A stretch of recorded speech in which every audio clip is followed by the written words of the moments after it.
So where did these two men get their power from? And when did it become clear to those around them that they were set for greatness? I'm off to the west coast of the U.S. to find out.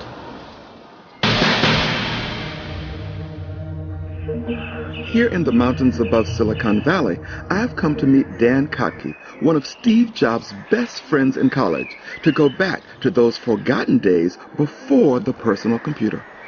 I first met Steve my first month of college, as a freshman at Reed College. Did you become instant friends? Not quite. We bonded over our mutual interest in Eastern literature and philosophy. There was Be Here Now, Autobiography of a Yogi, Cosmic Consciousness by Buck, Ramakrishna. I read books. Yeah. Was Steve into that too at the time? Oh, yeah, very much so. Steve and I used to hitchhike to the Hare Krishna temple on Sunday nights for the love feast. No. Yeah. Did he have long hair and all that sort of stuff? Yeah, everybody had long hair. Yes, for the love feast? Yeah. Amazing. And well, the main attraction was it was free. Steve had not yet found his passion. Instead, he dropped out of university and with Dan, traveled around India for 6 months. What were the personal characteristics that made you think he would end up where he is today? I didn't think that. I don't know. I don't think anybody could have. The Steve that I knew when we were in India, I did not see that ambition at all. But what you can say for sure is that Steve is an independent thinker. He was always looking for people who were unconventional and free thinkers like himself. A very early trick that Steve used to use was just, putting his bare feet up on the conference table when he was interviewing people, just to see how they would react. Did Steve change once he began to make tens of millions of dollars? No, what changed Steve was the vision and the zeal of changing the world with computers, and that's a good thing. Steve is actually remarkably unaffected by his wealth, I would say. According to Dan, Steve was a pretty cosmic guy, and still is. But his potential to be the most powerful computer mogul was far from obvious. But what about Bill? Did he show early signs of the ability and attitude to get ahead? 400 miles away at Lakeside, a private school in Seattle, I might discover more. I'm off to meet Bill Gates' math teacher to see if he recognized any of the traits that marked Bill for such phenomenal achievement.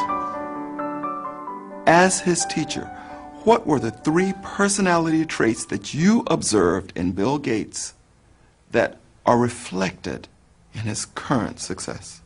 Well, I think the first was his incredible curiosity. He was really curious about anything to do with computers. The second would be his tenacity in trying to solve a problem or figure out how to work through a problem. And I guess the third would be his just desire to be intellectually on top of whatever it was that he was working with and really put it in perspective. What kind of student was he? As a computer student, he always found the quickest ways to write a little program that would work or do this or do that or the other thing. Yeah, and as a matter of fact, the teachers would go to Bill and his cohorts to learn things if we didn't understand how to do them ourselves. I love that. The teachers would go to the student to learn. At age 15, Bill and a friend set up a company called TrafoData, charging companies to analyze traffic information. They took the tapes that come from those little rubber tubes that do the traffic counts, and they analyzed those for these different companies that were doing traffic studies. This is amazing. And there were students doing this. Yes, they were doing it. They were very capable. But this indicates a strong entrepreneurial spirit, even when they were young. Yeah, and I think you could tell Bill was going to be a good businessman when they started working on contract issues, and if they had any little disputes with the company, they would really hammer it out and make sure that it worked right. As far as the early days are concerned, Bill Gates is off to a great start.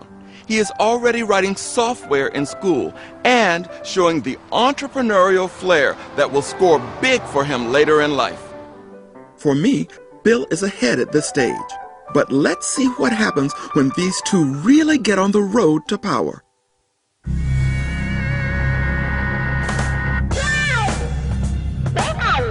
This is one of Steve Jobs' oldest friends, nicknamed Woz. I'm hoping Woz can reveal how a directionless hippie like Steve Jobs kick-started the computer revolution, and how Woz created the first personal computer that was to give Steve Jobs his power. It all happened in the mid-70s when Wozniak and Jobs started to attend a computer club called Homebrew, where enthusiasts were exchanging ideas about building computers. What Jobs saw at the club was to change his life forever. Every 2 weeks on a Wednesday night, it was the most important day of my life, and I would sit here in this auditorium, and we had different parts where people offered things and asked for things, and later on parts where you could get together and meet people and talk and share things and have demos. And these meetings were all the rumors about new chips and what people were saying, and we always spoke like it's going to be a revolution. And the big companies were denying it and saying, no, it was going to be a little small-time fad, it was going to come and go, and we just knew we were onto something big. And this was where our hearts were. This was like our church. What was it that attracted Steve Jobs here? Me. I was coming here. I was the one who came here, and I brought Steve in after a while. I started talking about what was going on and what the possibilities were for microprocessors. And Steve would say, oh, could you put a floppy disk on it? Could you put a disk drive on it? And I said, yes, you could someday, but I don't know how to do that. And so he was really asking you all these questions. I thought he was way out into an area of where computers would be worth money, and I was just at the area of where can you build a first computer, a minimal one. So it sounds as if he was thinking... But he came by. He came by and he would listen to it, and he saw that a whole bunch of people would gather around me, interested in my design. And that's where he came up with the idea, why don't we sell something? Steve persuaded Wozniak to start production in Jobs' garage on a computer they called the Apple I. Steve recognized, that we have something that's so much a step in the right direction. The Apple I was the first computer ever to be shipped, low-cost computer with a keyboard, a human keyboard, that you could read the letters of the alphabet and type. Before that, they were just switches and lights, and they looked like an airplane cockpit, and they belonged in some commercial factory floor, and all these other little hobby computers looked that way. Steve is using his powers to influence, and he's taking charge, too. While the Apple I was slowly selling a few dozen models, Bill Gates had gone to Harvard University, only to drop out to set up Microsoft with school friend Paul Allen. Instead of making hardware like the folks at Homebrew, Gates was writing software to go into these new computers, catching the wave of the newly emerging computer chip market. He was running a several $million-a-year business, was extraordinarily aggressive, and his goal was to control languages for small computers, I think from day one. Gates was ambitious, confident, and determined. Microsoft would write code for every new chip that came out without knowing whether it would be successful. Everybody else seemed to want to wait around until the machine was in production and had sold a few thousand units before they put their investment into writing code for it. Gates was a dominant personality, accumulating power in the software market while barely in his 20s. He definitely knew what it was he wanted to do, and he helped shape the company. I think a lot of people at the time had the same. They shared that vision that the personal computer was going to be a very big thing to the world. How big? I'm not sure we all knew at the time, but we knew it was going to be important. So what do these events from their early lives tell us about how well-equipped Gates and Jobs were to become the world's most powerful computer moguls? They both had incredible vision. They could see what computers could become. They were good at persuading others to work toward their vision, and they were great at deal-making. So who's ahead at this point? Both Gates and Jobs are bosses before the age of 20. Gates, however, is the more powerful, running the bigger company. But what does it take to move into the international arena?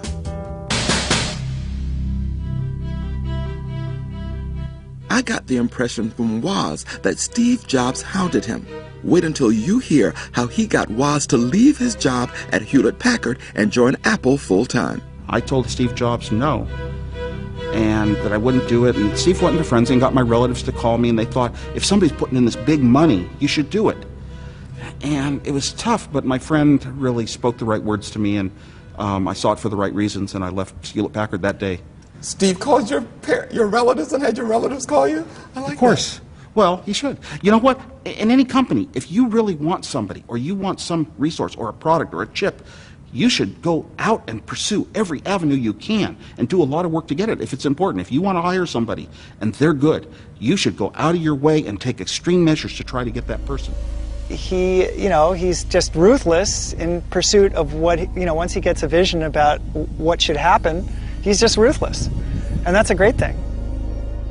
After the Apple I came the Apple II, and the Apple II again was Wozniak just charging forward and making the prototype.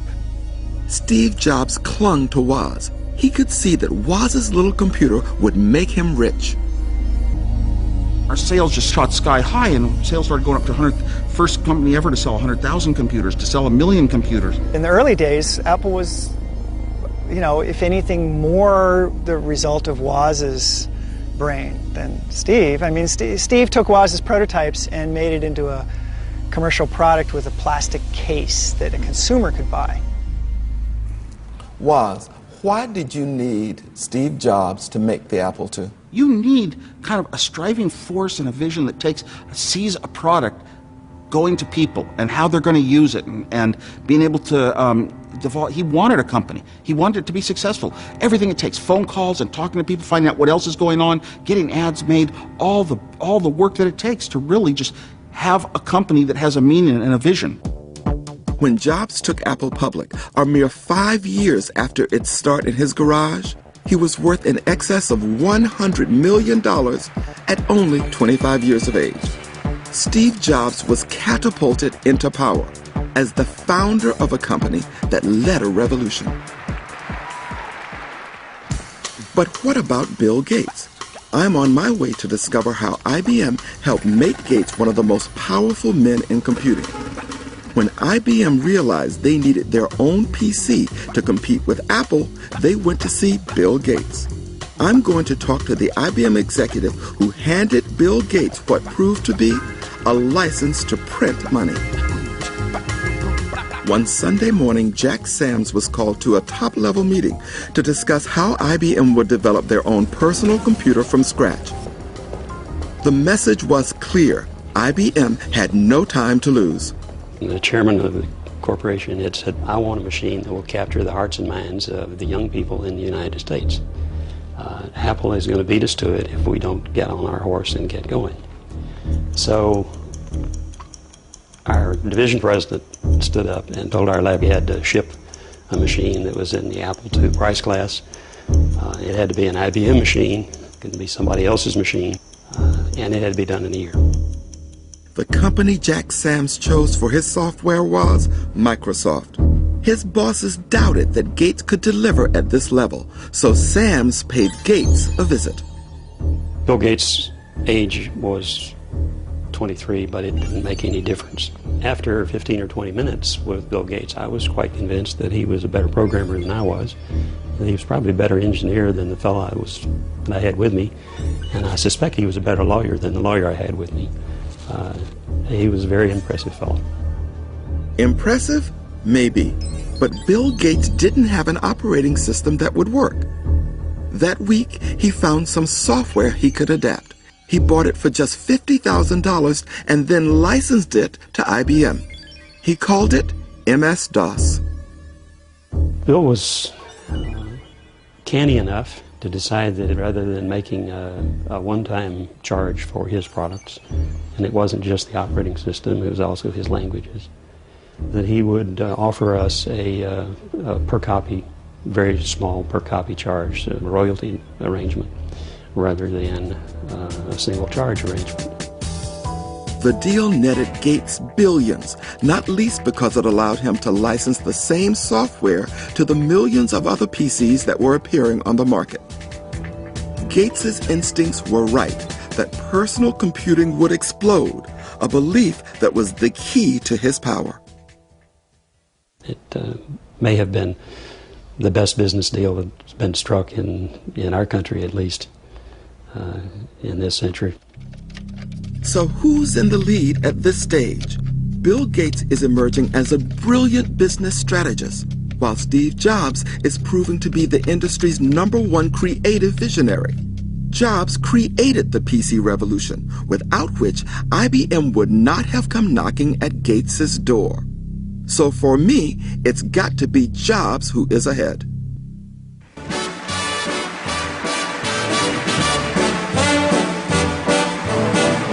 I know I'd go from rags to riches, but you would always say that. Fame increases power. So what was it about our two contenders that took them from roles within the computer industry to the larger public stage, to become people we all know and recognize? Steve Jobs' moment of fame came when he created the revolutionary Apple Mackintosh. Today we celebrate the first glorious anniversary. Jobs launched the Mackintosh in 1984. The advertisement underlined his counterculture credentials and his dislike for the gray suits at IBM, whose PCs were outselling Apple's. We shall prevail. On January 24th, Apple Computer will introduce Mackintosh. And you'll see why 1984 won't be like 1984. The Mackintosh launch was a media frenzy. Press attended from over 80 countries. It was one of Jobs' legendary stage performances. Today, we are introducing the third industry milestone product, Mackintosh. The Mackintosh blew people's minds. First of all, it had a mouse, it had icons, it had little windows that when it booted up, there was a little smiley face.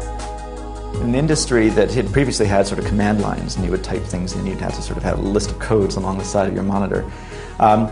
By sort of saying, this isn't the enemy anymore, this isn't sort of an unfriendly work machine, this is something you can actually love. It was all down to one man. So it is with considerable pride that I introduce a man who's been like a father to me, Steve Jobs. The Mackintosh brought Jobs a cult following. It was truly Jobs' moment of fame.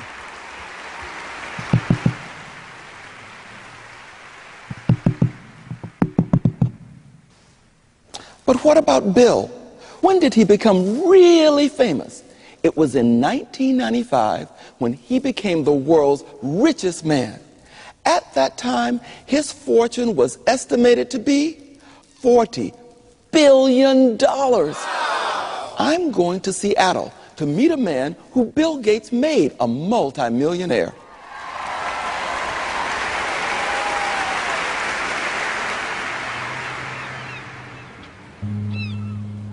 Marlon Eller joined Microsoft in 1982.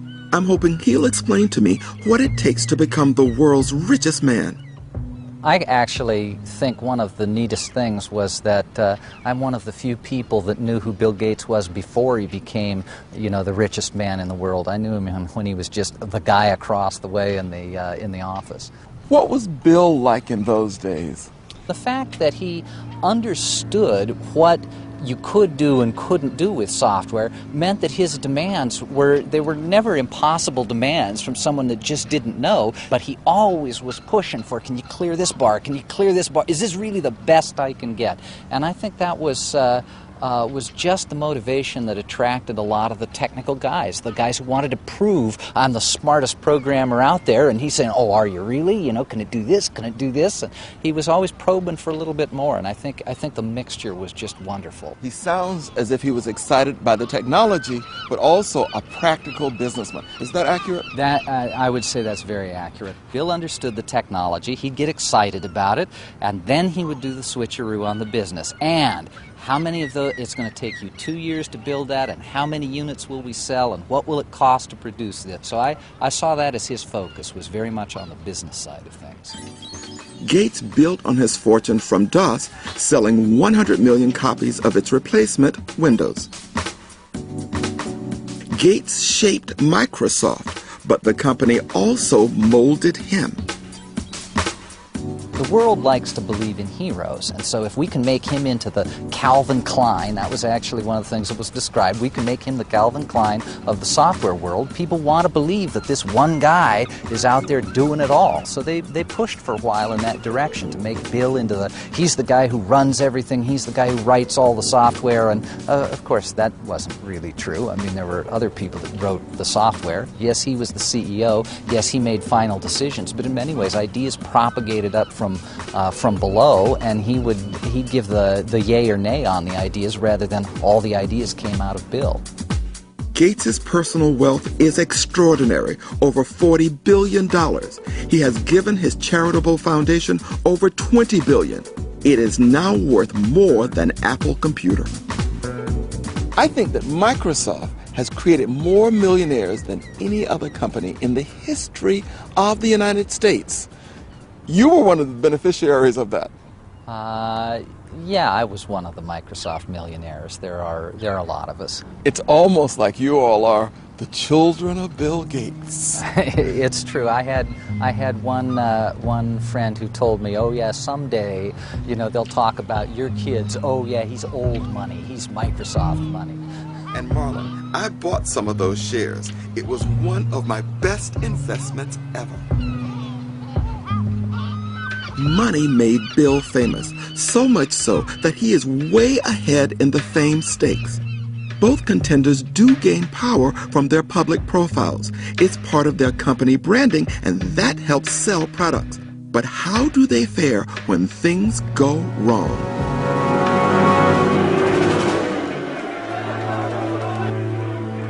So much for the good times, but what about the bad?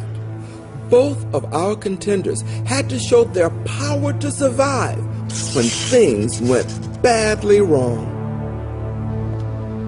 Bill Gates' moment of shame came just 4 years ago in a courtroom in Washington, D.C. Judge Thomas Penfield Jackson was looking at whether or not Microsoft was an illegal monopoly which should be broken apart.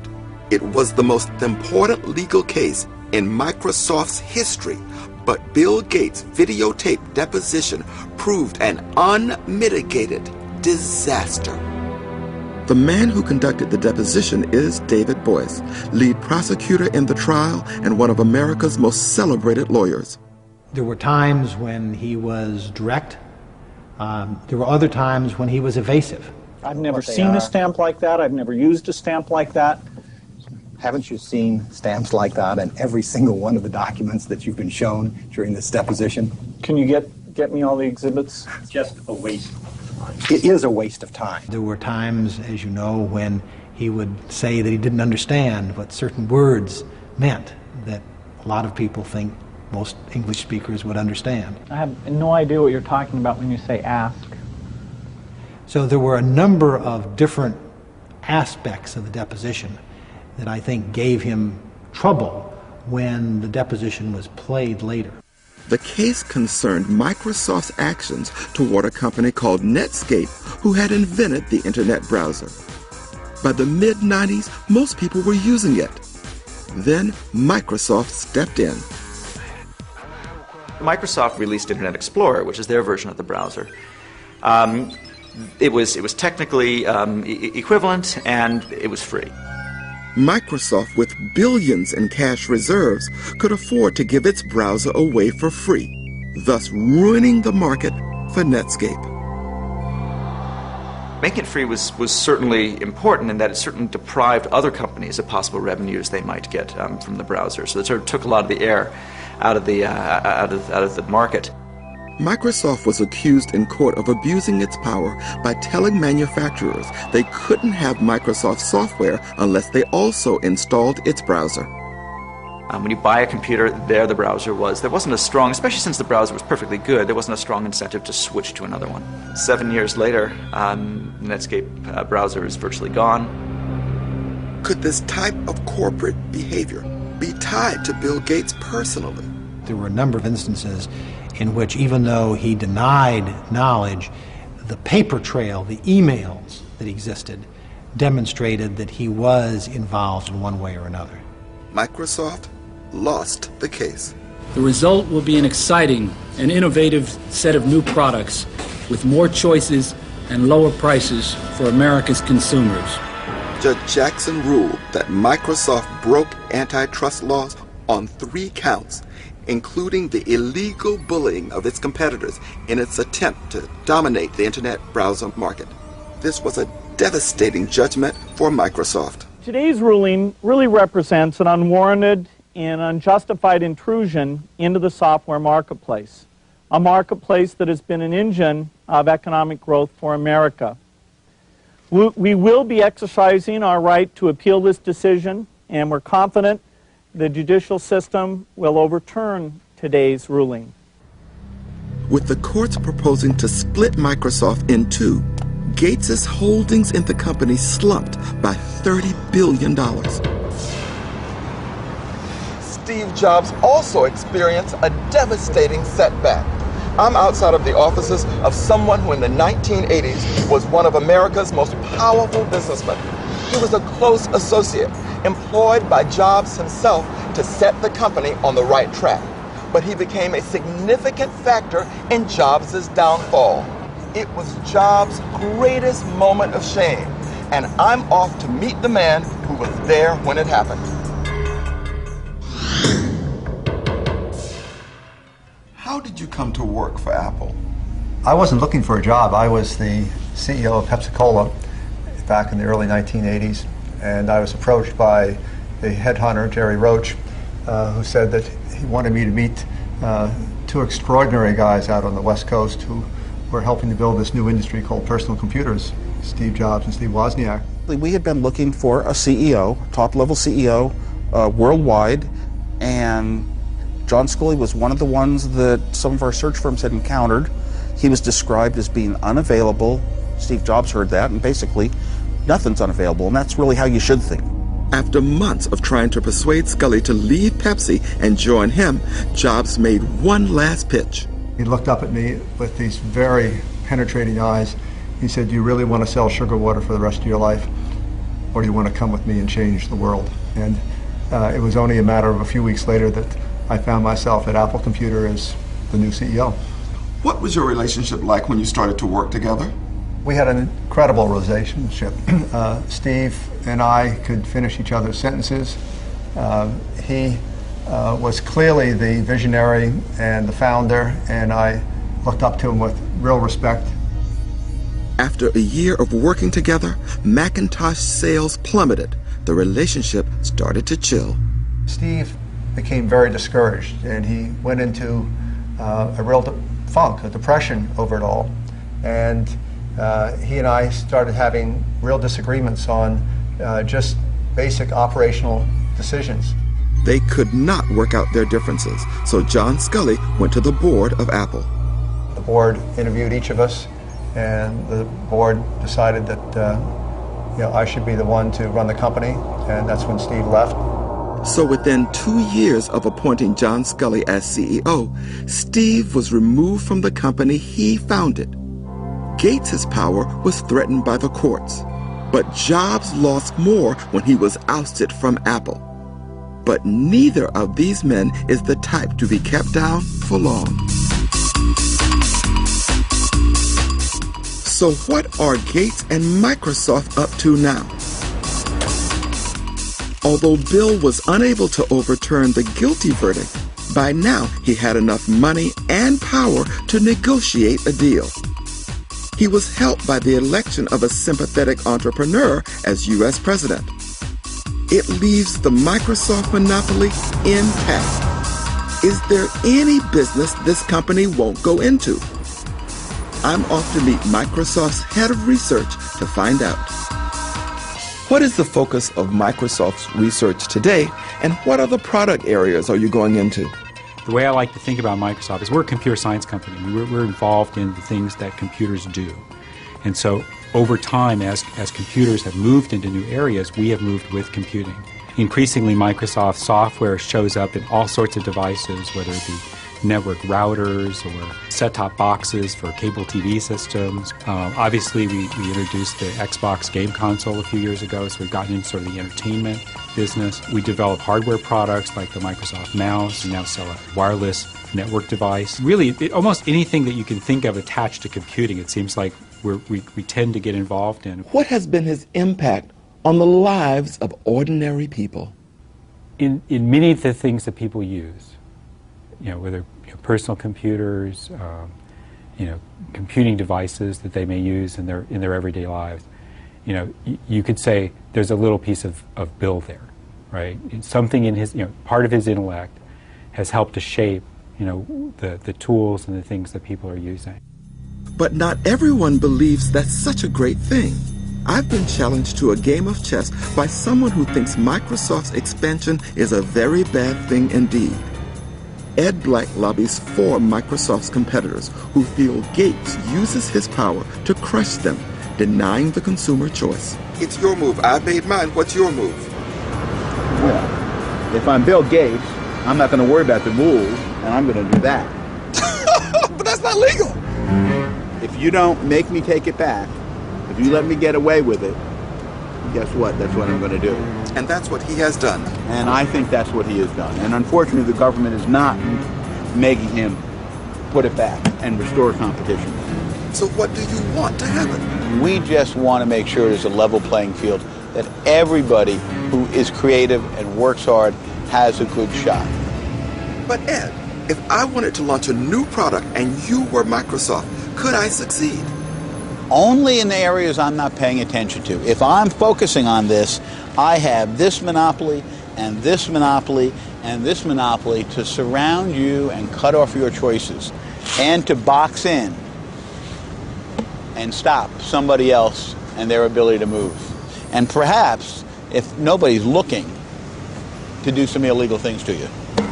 This is not war. It's civilized capitalism. Business is not war. I'm going to have my Microsoft moment. I'm going to take your king, and I'm going to leave you out here. Well, if you had a Microsoft moment, I'm afraid you might be tempted to hit me over the head with that. What's significant is just how many big companies Ed Black represents. Multinationals like Time Warner, Nokia, Kodak, and Oracle, all worried by the Microsoft monopoly. Weighing up the critics' views and considering Gates's expansion plans, he's got to be a global contender. But what about Steve Jobs? Is he also a fighter? Excuse me.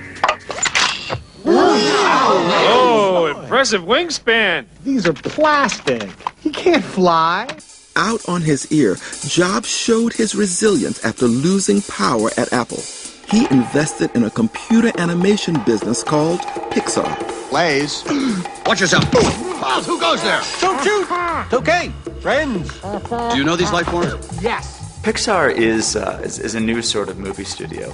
They make exclusively computer-generated films. The most recent one is Finding Nemo. Before that, there were the Toy Story films, Bug's Life, and others. Pixar films have grossed over $2 billion, with the film Finding Nemo the biggest box office hit in animation history. When Pixar went public in 1997, it made Steve a billionaire. So that was really kind of his recognition that the technology, again, is the classic Steve Jobs, that the technology was ready and that people would want it. Jobs' return to power was crowned when, in 1997, after a decade away, he was asked back to Apple as its CEO. How great a fight back was that? Jobs' innovations turned the company around. Since his return, Apple's value has skyrocketed. Nobody would have been at all surprised if Apple went out of business in the mid-90s. In fact, you could have bet money on it. So actually, the Apple that we see today rose from the ashes based on Steve coming back. These were recognition from a single person of both what was possible, what technology enabled, and what people wanted. It's a very kind of intuitive sense of where the world should be going, and he has the power to make it happen. Hello. Jobs is the most successful innovator in computing today. With his leadership at Apple, And his pioneering at Pixar. He's at the cutting edge in both Silicon Valley and Hollywood. Woody, I wonder, could he be the most powerful computer mogul in the world? So now that I'm nearing the end of my journey, I have to choose between my two contenders. I've heard how they both changed the world, how Bill Gates' software has revolutionized the workplace, and how his influence now extends into every aspect of our lives. The great thing about software is that it's relatively cheap to make, and if it goes to everybody, a lot of money comes in, and that's how you become the richest man in the world. I've heard how Steve Jobs is the visionary who's revolutionized computer design. Steve Jobs will be remembered as he is today as the key person to making modern computers the way we see them today. Formidable personalities who, despite setbacks, have come out on top again and again. Steve Jobs, he's the right brain of the industry. Gates is the left brain of the industry. It's going to be hard deciding which one is the world's most powerful. So what have I learned about power in the computer industry? It involves talent and the innate drive to create and then continually improve a product that will change the way you and I think. But you know what? Even that's not enough. Equally important is being in the right place at the right time. So who's the most powerful, Steve Jobs or Bill Gates? Well, I will agree with anyone that Steve Jobs and Apple create products that are beautiful, elegant to use. But Bill Gates' software is everywhere. It's throughout our daily lives, therefore extending his power. My choice as the world's most powerful computer mogul is Bill Gates. So that was my decision. Let me know what you think by visiting www.bbc.co.uk/world's most powerful. Next week, I'll be deciding whether David Beckham or Tiger Woods is the world's most powerful sportsman.